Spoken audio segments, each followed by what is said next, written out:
we the people of the United States, in order to form a more perfect union, establish justice, ensure domestic tranquility, provide for the common defense, promote the general welfare, and secure the blessings of liberty to ourselves and our posterity, do ordain and establish this Constitution for the United States of America.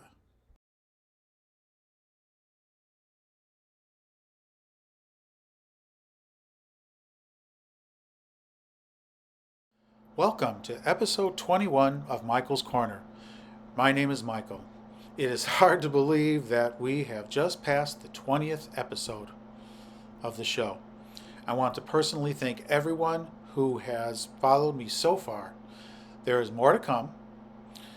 If you are new to this channel, or even someone who follows but hasn't subscribed yet, please like, subscribe, and share this content with friends and family. Also, please check out our store at newimage.store.com for all of your holiday needs. Now, within the first 20 episodes of the show, I have touched upon different constitutional references, and I think it's a good time for a refresher. I know most of us are out of school, but much of the controversy that has occurred in the news recently, especially, has challenged our Constitution and what it stands for. I am a big advocate of our Constitution and how it has shaped our country. I was going to talk about the 14th Amendment in this episode, but I felt it was best to start at the beginning with a solid background into what I believe in. You may all understand my point of view better. Since we are in the last month of the year, I want to take this time to talk about our Constitution, starting with our origin of it. Now, our Constitution was established on September 17th, 1787. Originally, it comprised of 7 articles. Now, the first 3 articles are called the Separation of Powers. In this one, it divided the federal government into 3 branches. The legislative branch, which consisted of the Congress, the executive branch consisted of the president and subordinate officers, and the judicial branch, consisting of the Supreme Court and other federal courts. Now, the next 3 talk about the rights and responsibilities of state governments in relation to the federal government, which included the shared process of building constitutional amendments. Finally, Article 7 establishes the procedure used by the states to ratify it. Interestingly enough, it is regarded as the oldest written and codified national constitution in force. How about that? Now, since its inception, the document has been amended 27 times. Of these amendments, the first 10 are known as the Bill of Rights, which offer specific protections of individual liberty, justice, and place restrictions on the powers of government. It is the Bill of Rights that I'll be talking about starting in the next episode. I hope you'll find my take on the 10 amendments that make up the Bill of Rights interesting and informative. Also, you may have noticed that I have changed backgrounds. This background is very appropriate for what I am going to be talking about, and it was the original one when I first started the show that I was going to use. So if you guys want me to retain this background, let me know in the comments and I will do that for you guys.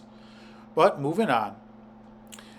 Once the series on the Constitution is over, I'm going to return to the normal background, like I said, unless you guys want it to stay permanently. Now on with the show. Why talk about the Constitution now, you may be asking? Well, since the very beginning of the show, I have always found that most of the core controversies that have been occurring in the last 50 years have everything to do with changing our Bill of Rights protections to serve the end needs of our government. The government is finding our Constitution inconvenient, and so they keep trying to change what kind of country this is. And I have talked about this before in a previous episode. It is a sad truth, but it needs to be said. We are losing our way from what the Founding Fathers originally intended. Let's take a moment and talk about the phrase Founding Fathers. Now, this phrase was created by Warren G. Harding in 1916. It means a person who starts or helps to start a movement or institution. Now, by this definition, there are 7 men who were instrumental in creating the Constitution, and this is based in history. Now, the 7 men who created this document were John Adams, Benjamin Franklin, Alexander Hamilton, John Jay, Thomas Jefferson, James Madison, and George Washington.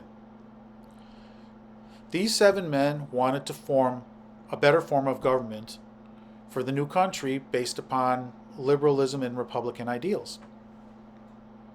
Now, some people think that the Constitution has outlived its usefulness. Noted Professor Louis Michael Seidman of Georgetown University stated, unquote, "Our obsession with the Constitution has saddled us with a dysfunctional political system, kept us from debating the merits of divisive issues, and inflamed our public discourse, and that, instead of arguing about what is to be done, we argue about what James Madison would have wanted 225 years ago." Is he right? I don't think so. The Constitution may be dated, but I feel that we can still learn a lot from this document about what it's like to have a free country. That is why we have amendments. I feel that the amendments specifically are designed to keep up with current issues while still holding true to the old adage, life, liberty, and happiness. In modern times, many people are trying to stay away from these founding principles, but the farther we move away from what made our country great in the first place, the less we recognize why we have endured even through the many setbacks we have had for the last 245 years, which is how old our country is. That is my soapbox for this episode. I'll be back in a moment for my question of the day. See you in a bit.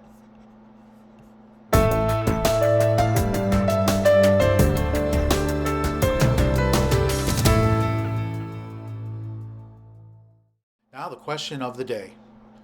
As I stated earlier, some advocates believe that our Constitution is outdated and should be replaced.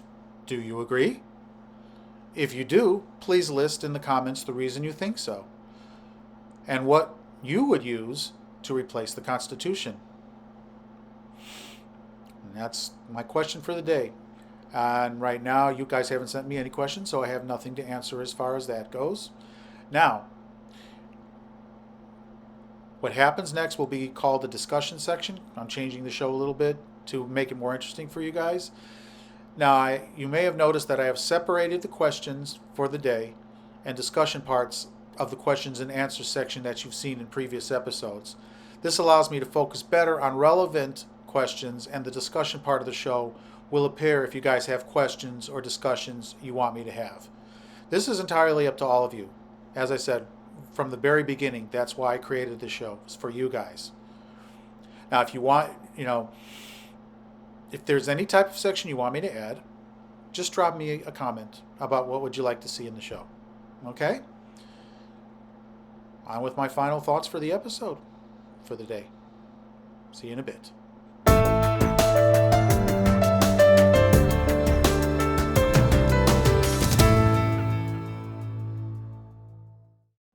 Welcome to my final thoughts. Now, our country has come a long way from its early beginnings, 245 years ago. Now, in that time, we have been in about 35 wars, believe it or not. 35 wars, that's a lot of wars. And that's been since our start. And over the time, our beliefs have been tested, and our Constitution has been tired. I suppose it is, it's an old document, right? Has been tried. Now, over this time, our society has changed dramatically to keep up with the modern world. We are still standing after all of that, and I hope and pray that we continue to do so.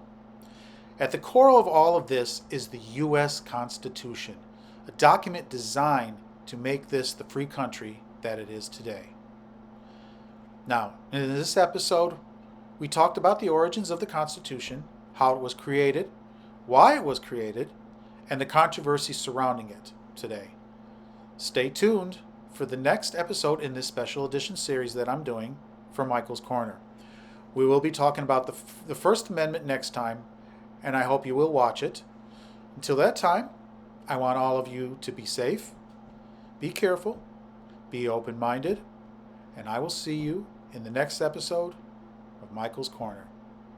Thanks for watching.